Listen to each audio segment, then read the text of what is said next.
Não existe duas verdades. O fato é quem faz a história. Direto no assunto, desmanchando narrativas. Alguém acha que tem como esconder aquilo que aconteceu de fato, de direito, comprovadamente, com denúncias e delações fortíssimas, com prisões referendadas pelo Supremo Tribunal Federal e agora também com juízes do Supremo Tribunal Federal, em tempos passados recentes, reafirmando o alto grau de corrupção que aconteceu no Brasil, desvendado pelo trabalho extraordinário da Lava Jato. E em editorial, o jornal O Estado de São Paulo afirma que a fala sobre uma onda revisionista quer apagar da história o maior esquema de corrupção do país, a investigação da Lava Jato, que descobriu o desvio de bilhões dos cofres públicos nos governos petistas de Luiz Inácio Lula da Silva e Dilma Rousseff e pagamento de propina a centenas de agentes públicos. O jornal O Estado de São Paulo cita a recente decisão do ministro Dias Toffoli, ministro do Supremo Tribunal Federal, que anulou todas as provas obtidas no acordo de leniência com a Odebrecht. Decisão que vale para todos os processos em todas as instâncias judiciais do país. Essa decisão parece ter dado o impulso que faltava para uma onda revisionista que já se prenunciava desde o início do ano aqui no Brasil. Não se trata de um movimento para aprimorar as instituições e os processos de combate à corrupção, é o que diz o jornal. Continua dizendo: na superfície, até pode ser isso, mas, ao que tudo indica, trata-se antes de uma desabrida cruzada pela reacomodação dos fatos, como se a sociedade brasileira fosse composta integralmente por tolos ou indivíduos de memória curta. Isso começou logo depois da posse de Lula, neste mandato.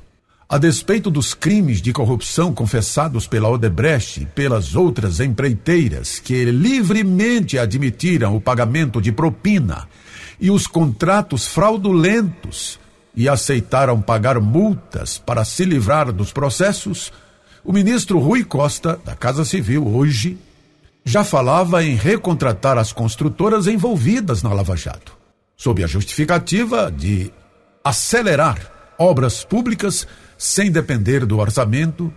É o que diz Costa, que sugeriu também que as multas bilionárias decorrentes daqueles acordos poderiam ser substituídas por prestação de serviços.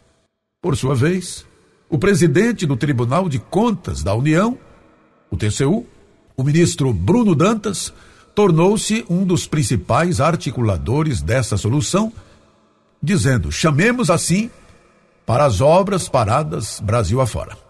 É o que lembra aí o editorial do jornal Estado de São Paulo. Agora, a investida mais recente, depois da decisão de Toffoli, que envolve o STF com uma névoa de parcialidade que se moveria de acordo com os ventos da política, é do subprocurador-geral do Ministério Público junto ao TCU, o Lucas Furtado, conhecido por militar a favor de pautas da esquerda. Furtado pediu à Corte de Contas que sejam extintas as penalidades impostas às empreiteiras envolvidas em casos de corrupção. O jornal O Estadão de São Paulo ressalta o tom político do pedido do subprocurador, para quem a Lava Jato acabou com a indústria da construção civil pesada. Reabilitar as empreiteiras seria reparar um erro histórico, é o que disse Furtado. Só lembrando, e também tudo a ver, né? O nome do homem, Furtado, o dinheiro que ele fala que foi um erro histórico e que foi devolvido, foi furtado, viu, Furtado? Ou roubado, ou tirado do povo brasileiro.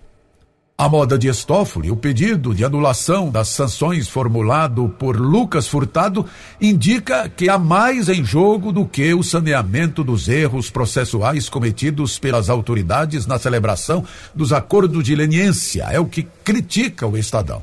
Olhe que é o jornal Estado de São Paulo que está criticando em seu editorial. O editorial lembra que essa atuação política pode funcionar muito bem em cima de palanques, mas não serve para julgadores e membros do Ministério Público que não disputam eleições, nem muito menos devem se ocupar de questões políticas no desempenho de suas atribuições constitucionais.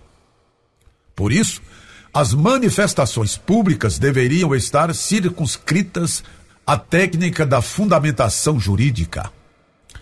Ao finalizar o texto em seu editorial, o Estadão sugere que, para tentar anular multas e reabilitar as empreiteiras, o subprocurador deveria agir sem aviltar a inteligência ou fazer pouco caso da memória de muitos brasileiros. E que a Corte de Contas não se preste a fingir que os fatos não são fatos. Isto é, que o envolvimento de um punhado de empreiteiras com o maior esquema de corrupção de que se tem notícia no país simplesmente não existiu. É o que concluiu o jornal O Estado de São Paulo em seu editorial. É uma vergonha. Até quando nós, que estamos na ponta pagando a conta, vamos continuar pagando a conta sem receber ou sem ter o direito de usufruir do dinheiro que estamos pagando nesta alta conta?